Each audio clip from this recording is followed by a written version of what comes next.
Hello friends, Namaskar. I am Rajesh Kumar with a new video which is based on a new practice set for TGT English preparation. Here question number 4 is given as a word that expresses an attribute of something is known as. Friends यहाँ पर आपको बताना है कि एक ऐसा word जो कि किसी चीज़ के लिए एट्रीब्यूशन एक्सप्रेस करता है उसको किस नाम से जाना जाता है। इसका यहाँ पे आंसर दिया गया है adjective. So correct option is C, क्योंकि एडजेक्टिव की जो डिफिनीशन होती है वो भी यही बताती है adjectives are those words which are used to qualify a noun or pronoun. Next question, question number 5. Question number 5 is the word class that serves as the predicate of a sentence is known as. ऐसा word class जो कि predicate को बताता है उसको किस नाम से जाना जाता है। यहाँ पर इसका आंसर दिया गया है verb. So correct option is C. अगर इसके डिफिनीशन की बात करें तो all action words are called verb, ये इसकी छोटी सी डिफिनीशन है। Next question number 6, a content word that denotes an action occurrence or state of existence is known as. ऐसा कंटेंट वर्ड जो कि एक्शन या ऑकरेंस या स्टेट को बताता है उसको किस नाम से जाना जाता है। तो यहाँ पर इसका आंसर दिया गया है verb. So correct option is C. Next question, question number 7, the word class that can serve as subject or object of a verb, the object of a preposition or in apposition is known as. ऐसा word class जो कि subject को या object को या फिर preposition को बताता है या पोजीशन को बताता है उसको किस नाम से जाना जाता है। यहाँ पर दिया गया है इसका answer noun. So correct option is A. Noun की डिफिनीशन भी होती है, noun is the name of person, place or thing. किसी भी नाम को नाउन कहा जाता है।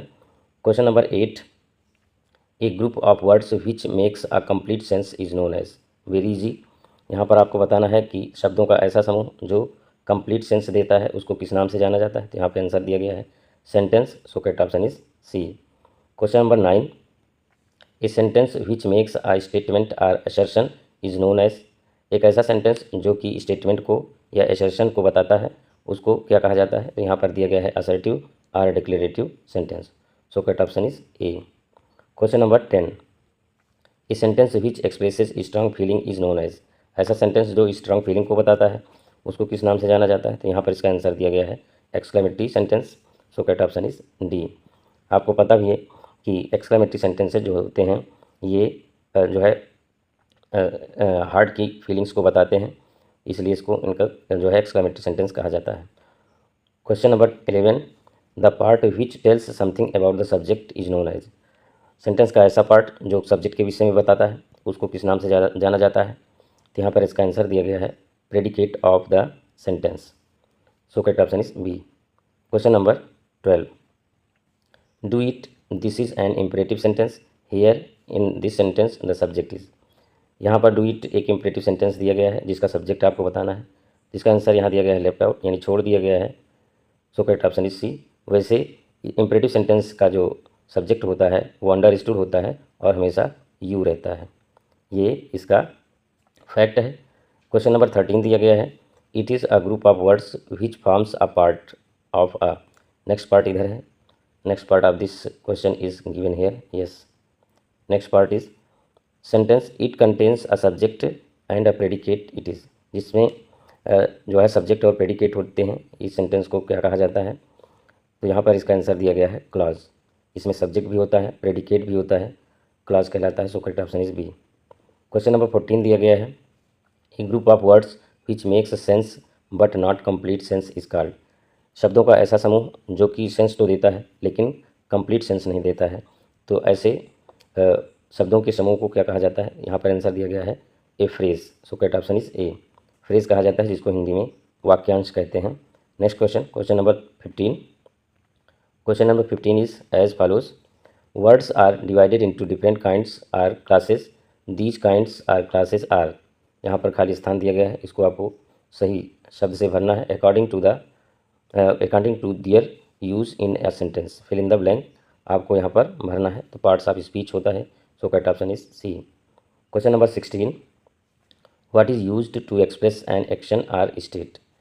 एक्शन या स्टेट को एक्सप्रेस करने के लिए किसका यूज़ किया जाता है। तो यहाँ पर वर्ब इसका आंसर हो जाएगा। So correct option is D, क्योंकि इसका डिफिनीशन भी होता है all action words are called verb. Next question, question number 17। Question number 17 is what is used instead of a noun. Noun के बदले क्या यूज़ किया जाता है। इसका आंसर दिया गया है pronoun. So correct option is A, क्योंकि प्रोनाउन की डिफिनेशन भी होती है, pronouns are those words which are used in the place of nouns. Question number 18, an adjective is a word which qualifies. Adjective एक ऐसा शब्द होता है जो किसको क्वालिफाई करता है, ये आपको बताना है यहाँ पे। तो इसका आंसर यहाँ पर दिया गया है ए नाउन और प्रोनाउन। नाउन या प्रोनाउन को एडजेक्टिव क्वालिफाई करता है। So correct option is A. Friends, यहाँ पर आपके लिए एक होमवर्क है कि अगर आप जो है समझ पा रहे हैं इस वीडियो के माध्यम से, तो एडजेक्टिव के कम से कम 5 एग्जाम्पल आप कमेंट के माध्यम से बताएं। Question number 19, question number 19 is what is used to add something to the meaning of a noun. यहाँ पर नाउन की मीनिंग को बताने के लिए क्या यूज़ करते हैं, इसका आंसर दिया गया है एडजेक्टिव, यानी कि नाउन की विशेषता बताने वाले वर्ड को क्या कहते हैं, एडजेक्टिव कहते हैं। नाउन या प्रोनाउन की विशेषता तो बताते हैं। So correct option is D. Question number 20, what is used to add something to the meaning of a verb and adjective or another adverb. यहाँ पर आपको बताना है कि वर्ब, एडजेक्टिव या अनदर एडवर्ब को बताने वाला जो वर्ड होता है उसको क्या कहते हैं। इसका आंसर दिया गया यहाँ पर एडवर्ब, क्योंकि एडवर्ब जो होता है वो नाउन, प्रोनाउन और इंटरजेक्शन को छोड़ करके सबको मॉडिफाई करता है। So correct option is C. Question number 21, what is use to join words or sentences. Words या सेंटेंस को जोड़ने के लिए किस पार्ट्स ऑफ स्पीच का यूज़ करते हैं, यहाँ पर आपको बताना है। तो ये होता है कंजंक्शन। कंजंक्शन जो होता है यूज़ किया जाता है किसी भी वर्ड को वर्ड से जोड़ने के लिए, या सेंटेंस को सेंटेंस से जोड़ने के लिए, या क्लास को क्लास से जोड़ने के लिए। So correct option is C. Question number 22, it expresses some certain feeling, which parts of speech is it. Certain feeling को बताने वाला कौन सा पार्ट्स ऑफ स्पीच होता है, यहाँ पर आपको बताना है। इसका आंसर यहाँ पर दिया गया है इंटरजेक्शन, ये सर्टेन फीलिंग को बताता है। यहाँ पर सर्टेन फीलिंग को बताने वाले कुछ वर्ड आप कमेंट के माध्यम से बताएंगे। So correct option is D. Question number 23, a and the, this, that, these, those, every, each, some, any, my, his, one, two, etcetera are the words which may be called. ये किस प्रकार के word हैं आपको बताना है। तो ये डिटर्मिनर्स होते हैं। So correct option is C. Question number 24, what determines or limits the meaning of the. इसका नेक्स्ट पार्ट आगे दिया गया है, यहाँ पर नाउन, दैट, फॉलोज। इसका आंसर यहाँ पर दिया गया है determiner. So correct option is D. Next question, question number 25, she came soon after, she came after me, she came after I had gone. Consider the use of after in these 3 sentences, the grammatical categories of after will be.